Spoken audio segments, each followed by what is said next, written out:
passion, my biology. Studied for science prodigies, my apologies. Flows and rhymes can be quite astonishing. I've been polishing every line, cause this writer's novel is published, so why...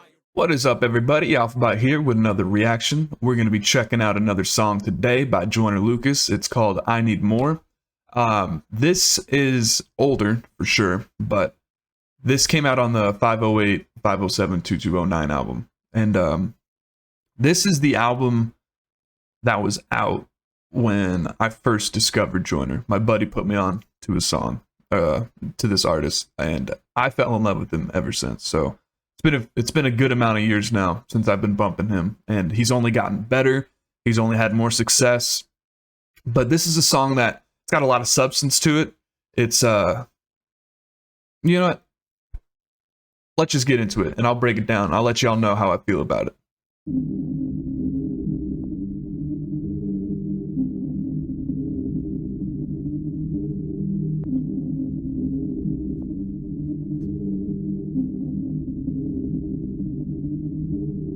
I need more hoes, yeah. I need more clothes, yeah. I need more dough, yeah. I need more blow, I need more hoes, yeah. I need more clothes, yeah. I need more dough, yeah. I need more blow, yeah. I need more hoes, yeah. I need more clothes, yeah. I need more dough, yeah. So, okay. This is the hook for the track. Sorry, I just wanted to lower my microphone a little bit. And you can tell already where the direction of the song is going. But before we speak on that, let me just talk about how catchy and how, like, this is something that'll get stuck in your head. It's an earbug or a earworm, whatever that word is that they use to describe a song that gets stuck in your head. He's just talking about he needs more. He's not satisfied. He's constantly needing more things. Whether it's about people, types of people, clothes. He just needs more. He's never satiated. He's got a constant need for more. And I really like Joyner Lucas because, as you guys will find out in this song, he's an artist that he ties in his verses in with the hook, the chorus. So you can immediately get a gauge on what the song's going to be about just by hearing this hook to start off the song. The instrumental's fire. And also, Joyner Lucas, he has like a naturally like cracking voice. Like it like kind of cracks when he talks and when he raps, and it just gives it more of an effect about for me, when he makes like those emotional songs, and this song not being necessarily emotional, but he's speaking from a place of not desperation, but it's like a combination of he's realizing a flaw in himself, but he's also speaking to it that he can't help it. So like, to me, that cracking in his voice, it really adds another layer to an effect, because this song creates such a dope atmosphere between the instrumental, between how the hook comes together, and then his voice itself. It all combines to create like a really, really powerful effect. But yeah, man, anytime an artist can stay on theme and basically not go off on tangents from what the core of the song's about, that's a big up for me. I really love when artists can do that, and Joyner Lucas for sure is able to keep a theme of a song going, you know what I'm saying? Yeah, I need more dough, yeah, I need more blow, You got some scary intentions, your brain is clouded with too many possessions. You think you got some scary intentions, your brain is clouded with too many possessions. Right off the top, you know what I mean? His rhyming is insane. If you guys don't know Joyner Lucas, his rhyming has always been off the chain. Scary intentions, that's 5 syllables. Hold up, what was that next one? I already forgot. You got some scary intentions, your brain is clouded with too many possessions. too many possessions. So that's 6. And I might have miscounted that first set of syllables. I'm sure he matched them, so it's probably a 6-syllable scheme right there. But right off the rip, this dude is just, he's talking to himself, but it's as if his conscience is having a conversation with himself. Like the external is talking with the internal, or I should say the internal is having a conversation with the external. You got some scary intentions. Your brain is clouded with too many possessions. You think you're rich, but you depressed and you're selfish. You're so pathetic and materialistic, and all you do is flash your money and fortune. You ride around in them Ferraris and Porsches, and all you talk about is Bugattis and foreigns. You walk around like you somebody important. And that whole scheme, same thing. It's so the 6 syllables are the end rhyme, but everything in between is fitting into the pocket in a way that none of it's out of sync. You know what I mean? Like if the 6 syllables are the end rhymes, then the middle and the beginning rhymes are a certain syllable set. And if they're not perfect rhymes, they're slanted rhymes, or they're fitting in the pocket to where he can fit those syllables in before the end rhyme, so that way it all bleeds together. It's like I've always described this polysyllabic rhyming style as like a heart rate monitor. Like it'll have like these little checks right here, and then it'll go up, and then it'll have those little checks right here, and it'll go up, and the little checks are rhyming with the other little checks, and the big dip right there at the top. I know there's probably a word for these fucking things, especially in the medical field, but the little checks rhyme and the big checks rhyme. Everything's rhyming with each other. And it's really cool because he's still staying on point. He's talking about all you do is flaunt your wealth and your money, and you're always driving around in these nice ass cars. Because again, it's speaking towards the level of satiation that he's constantly having. There's a constant crave for success and to have more and to do better. He's never satisfied. And that could be a gift and a curse. That's something that'll always be a gift and a curse. It doesn't matter what your level of status is in this life. So it's a gift because you're never satisfied with where you are, meaning you're not going to settle for less. But it's a curse because you're always at war with yourself. You don't ever think you're doing good enough. And you're selfish, you're so pathetic and materialistic, and all you do is flash your money and fortune. You ride around in them Ferraris and Porsches, and all you talk about is Bugattis and foreigns. You walk around like you somebody important. You're surrounded by leeches and beggars, and none of them niggas wanna see you do better. You're surrounded by leeches and beggars, and none of them brothers want to see you do better. Leechers and beggars see you do better. Like he switched the flow, or actually no, okay. He kept the same flow, but he switched the rhyme scheme up. And that's something I love. I love when artists do that. Because it's something where when you're writing, you can tell that this is just flowing out all at once. And once you find that pocket to stay in, you don't want to leave it. And the best way to keep a writer's attention is to switch up the writing with the scheme, but maintaining that flow, because it's just, one, it matches the beat incredibly, because you can hear like he's going like, and in those, he's settling at the low point in the beat, and then he raises up his vocal octave. See you do better, leeches and beggars, you know what I mean? So that is the leeches and beggars. It's the end rhyme, and the beat has a gradual natural lift into it as well. So it's like he's staying low with the low parts of the beat in his delivery, and then he goes high up in the high parts of the beat. Like I said, this is like a atmosphere that's being created when he's rapping to an instrumental like this, and you got to be able to match it. Once those things can be cohesive and they can come together, the overall sound is gonna just be 10 times better. If you were to just stay stagnant or not know how to match the pace of the beat and the feeling of the beat that it all provides. Like you somebody important. You surrounded by leeches and beggars, and none of them niggas wanna see you do better. I bet they plot and wanna see what you got, cause you brag a lot and make it seem like they're jealous. And what the fuck you even see in the mirror? Your future couldn't really be any clearer. See in the mirror couldn't be any clearer. And this is interesting. I'm personally thankful that I've never had to relate to something like this, but I've also never seen anything close that resembles the level of success that Joyner's got.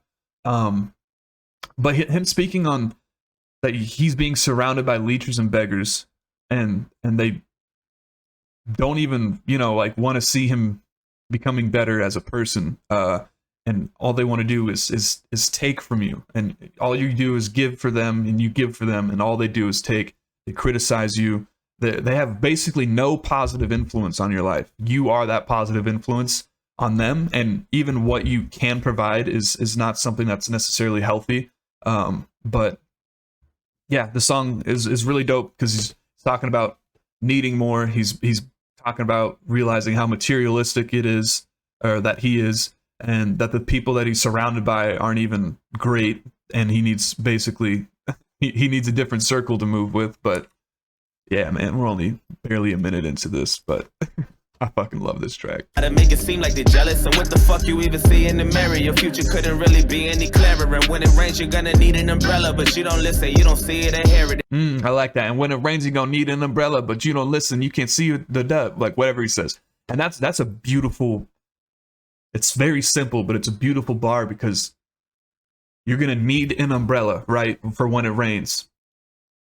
But because you can't even see it, hear it, or listen to what's going on around you in terms of having, because he's got tunnel vision, right? He's got tunnel vision, very narrow-minded. He's seeking very specific things without being able to see the big picture, without realizing that he needs, basically his priorities aren't straight. You know what I mean? He can have all these other things, but he can't even get something simple like an umbrella for a day when it rains. And that could be very literal, or that could be a metaphor for speaking on that he needs to be prepared for when things do go south, for when things get bad.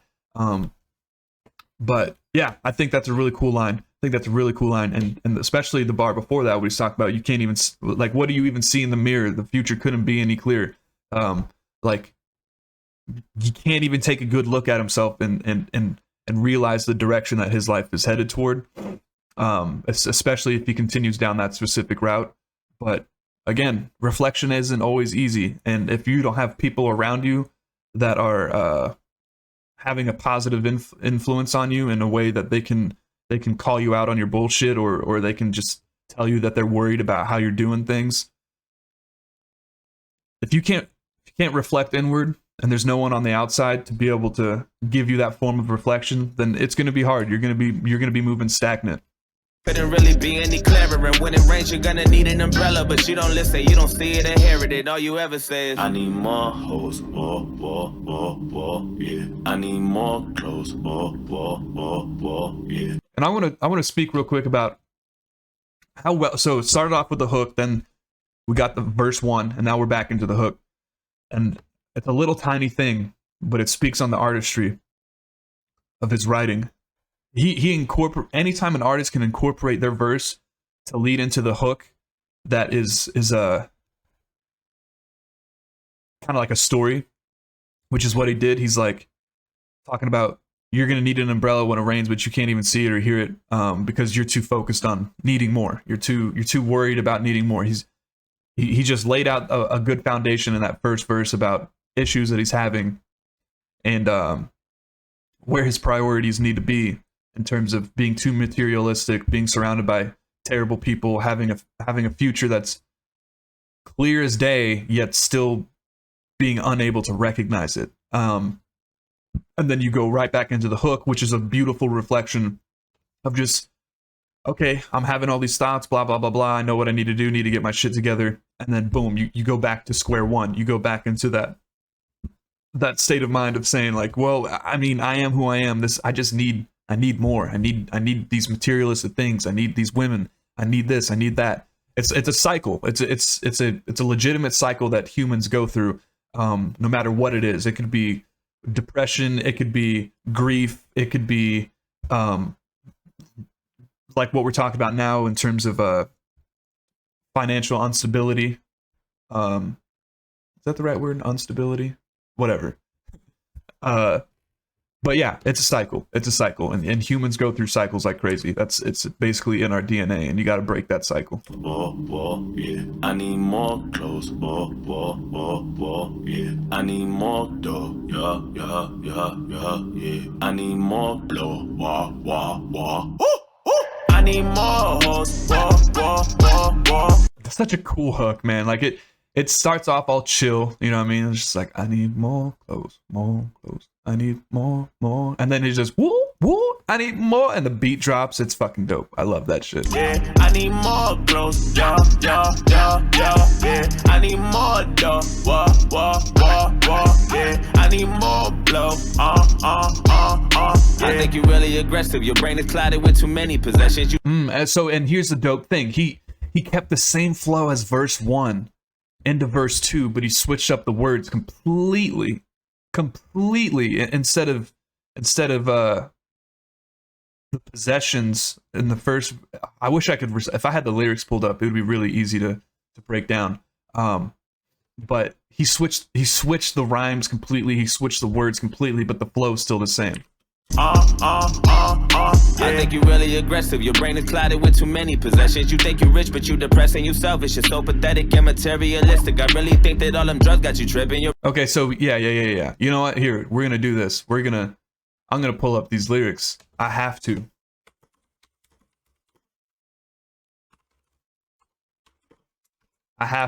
Just so I can show you right here. So he did the first line was different, but the second line and everything else is the same. So you got some scary intentions. Your brain is clouded with too many possessions. You think you're rich, but you depressing yourself. It's just so pathetic and materialistic.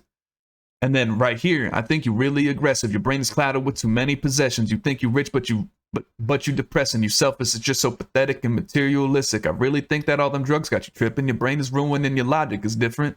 So he has parts where he keeps it the same, but he also switches it up. But you think you're rich, but you depressing yourself. It's just so pathetic and materialistic. All you do is slash your money and fortune. You ride around in that Ferrari and Porsches. So like, there's very similar parts of the verse. Verse 1 and verse 2 got these very similar parts, but they also have very impactful switches when he changes the subject matter, because he's speaking on different things. He went from talking about being flashy about his wealth and his fortune and riding in the Bugattis and the Porsches, and then now in this one he's talking about how the drugs got him tripping, you know what I mean? And what's cool about that is that the line before that he starts a verse off is talking about how he's being too aggressive, and of course there's a direct tie with drugs when you've got that kind of change in your mentality and your mood. But you depressed and you selfish. You're so pathetic and materialistic. I really think that all them drugs got you tripping. Your brain is ruined and your logic is different. I know that syrup got your body in shivers. If I was you, I'd get that out of my system. And I've never fucked around with syrup. Never have, never will.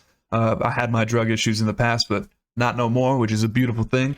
But that's a really dope part. Like he speaks on about how it's making him too aggressive and how it's got him tripping and how it's changed his logic. Like everything about how he thinks is completely different because it's being altered by substances. And he's talking about how if I was you, you know what I mean? That internal self telling that external self, like if I was you, I would just get that out of your system. Like this is no good. This is no fucking good. Ruined and your logic is different. I know that syrup got your body in shivers. If I was you, I'd get that out of my system. It's got your body in shivers. And he could be talking about withdrawals, because I know withdrawals from syrup is a crazy thing. He could be talking about withdrawals from not having it in his system, or he could be talking about how he feels while he's on the substance itself. Because I don't have an experience about it, I do understand that it does have certain effects, but I don't know exactly what they are. I've heard many rappers talk about how they get a fucked up stomach if they're not on it. Or how even if they are on it, sometimes it still messes with their body, but because they've got that high, they're able to look past it. And it's ruined and your logic is different. I know that syrup got your body in shivers. If I was you, I'd get that out of my system. And I think that you bugging and stuff. You just shit on everyone who's stuck in the rut. Always flash your money out in public and stunt, and we all just look at you and fucking disgust. Stuck in the rut, public and stunt. So now this time he's still talking about the wealth and how he's abusing it in certain ways, but now he's also talking about how he just basically shits on anyone who's stuck in a rut, anyone who's, you know, he's kicking them while they're down. He's not helping people that he could. He's just helping, or he's not helping people that he should. He's just helping people that he think, like, you know, it's a selective generosity basically. But again, this is really cool because this is kind of like a more modern version of Guilty Conscience from Eminem and Dr. Dre, but it's a more, you know, fast forwarded a few decades, and it's not on a bigger scale with the audience, but it's more so about people who are struggling on that grind. M's was definitely more satirical, while Joyner Lucas, this one's more relatable, but it's still also the same concept of like this two-way conversation in terms of the external conscious, or I mean the internal conscience speaking to what's on the outside, the external. Like you can have that conversation, and I guess it's not really two-way, because from this perspective, it kind of just sounds like the person inside is really doing the most of the talking. On everyone who's stuck in the rut, always flash your money out in public and stunning. We all just look at you and fucking disgust. Maybe you're just insecure with no luck, and deep down you're a dub without nothing to love. And I wonder if you'll ever realize what's up and be humble and just say enough is enough. I like that. And all we do is look at you and fucking disgust. And it's like, who's we? You know what I'm saying? Obviously, there's the conscience on the inside that has that valid opinion, but who else is we? This is another really cool part about interpreting lyrics and what they could mean to the listener. Because when I hear that, obviously there's him talking about himself, but then maybe there's loved ones. There could be family. There could be friends that, you know, aren't toxic, that aren't leeches and beggars, or even just a public view. You know what I mean? Like just everyday regular people who see the way you're portraying yourself. You've got all these different people that are a collective that can view you as being disgusted by how you move. Public and stunning, we all just look at you and fucking disgust. Maybe you're just insecure with no luck, and deep down you're a dub without nothing to love. I like that. Hold on, I know deep down you're a something with nothing to love. What does he say? And maybe, okay, and deep down you're a dub without nothing to love. So I don't know what a dub is. Usually that's short for like a win, a W. And deep down you're a dub. And deep down you're a dub.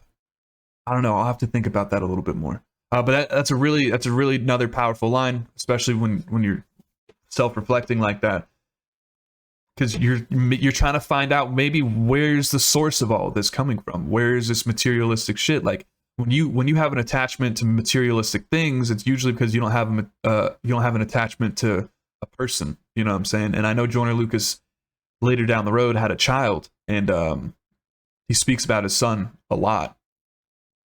So I think that could be something, a big part of what inspired that line is that right now he just doesn't have anything to love. So maybe that's why he's kind of redirecting all that to these material things and whatnot. But could be wrong. Either way, love is a powerful thing. It'll always be a powerful thing. And I wonder if you'll ever realize what's up and be humble and just say enough is enough. But for now, you just want to say, I need. And that's a cool line right there. I wonder if you're ever going to realize basically that enough is enough. I wonder if you're going to ever realize what's up, like what's going on, like tying into the verse 1, looking in the mirror and it couldn't be any clearer, but you can't even see what's in it. Right. So and this kind of ties into that, where it's like, I'm just curious when you're going to realize this, man. I'm just curious if you're ever going to get to that point. And then again, he does that beautiful thing that we talked about earlier, where he can tie the verse into the hook, and it just adds a little bit more layers. Because again, it's the cycle. You're going through the cycle. You realize where you are, you realize what you're fucking up at, but then you just get back in that cycle, just like, well, I just need this, I need more. Like, I am the way I am for a reason. And then, yeah, it's just a cycle. More hoes, yeah. I need more clothes, yeah. I need more dough, yeah. I need more blow, I need more hoes, yeah. I need more clothes, yeah. I need more dough, yeah. I need more blow, yeah. I need more hoes, yeah. I need more clothes, yeah. I need more dough, yeah. I need more blow, yeah, I must be really possessed and my brain is clouded with too many possessions. I think I'm rich, but I'm depressed and I'm selfish. I'm so pathetic and materialistic. Like, how the fuck I let the money do this? Man, I swear to God that I would never be tripping. I promised I would have respect and be different, but now I make it rain on plenty of strippers. Okay.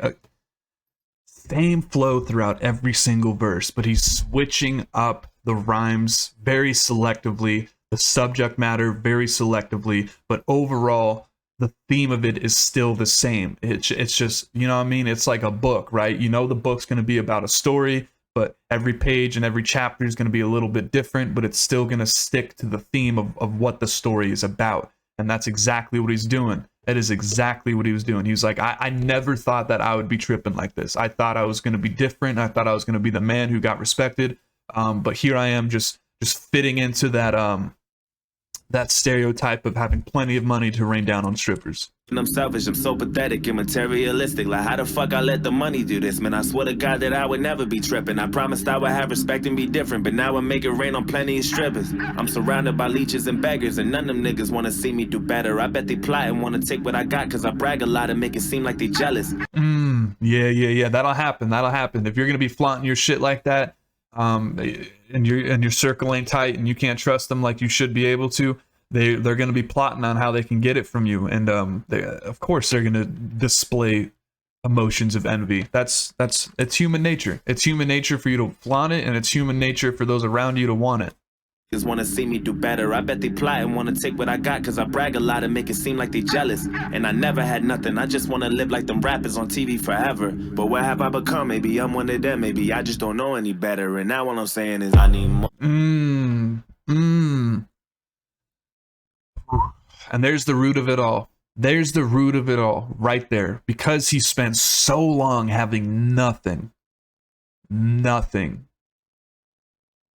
Once he gets a little taste of it, he's going to crave it and need it more. It's going to get exponentialized, if that's a word. You know what I mean? It's going to multiply over and over. That feeling, that gratification, that success, that satiation. Your appetite is only going to grow because you had nothing, and one of your biggest, if not your biggest dream, was to be like one of those rappers on TV, and now you've become one of them. You know what I mean? So, and it bleeds right into the hook. Verse 3 was short, but it bleeds right into the hook like it's been doing, and it's that cycle repeating, and it's a beautiful, beautiful song when you go from start to finish. The whole way. You learn so much about Joyner Lucas. And make it seem like they jealous. And I never had nothing. I just want to live like them rappers on TV forever. But what have I become? Maybe I'm one of them. Maybe I just don't know any better. And now all I'm saying is I need more hoes. Yeah. Ooh, and the beats switch up a little bit. Oh my gosh.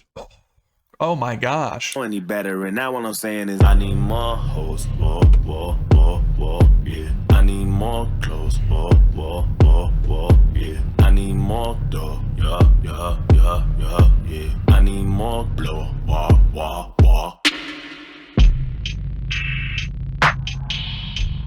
Yup.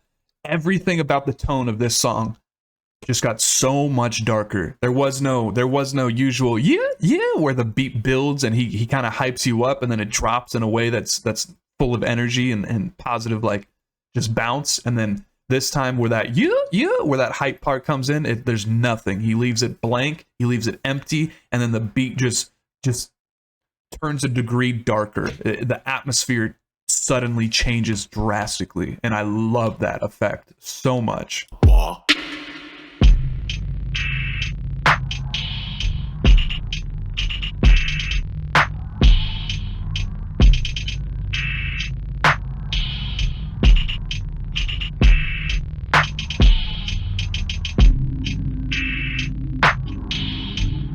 Pretty dope. You can hear the police sirens in the background for the instrumental.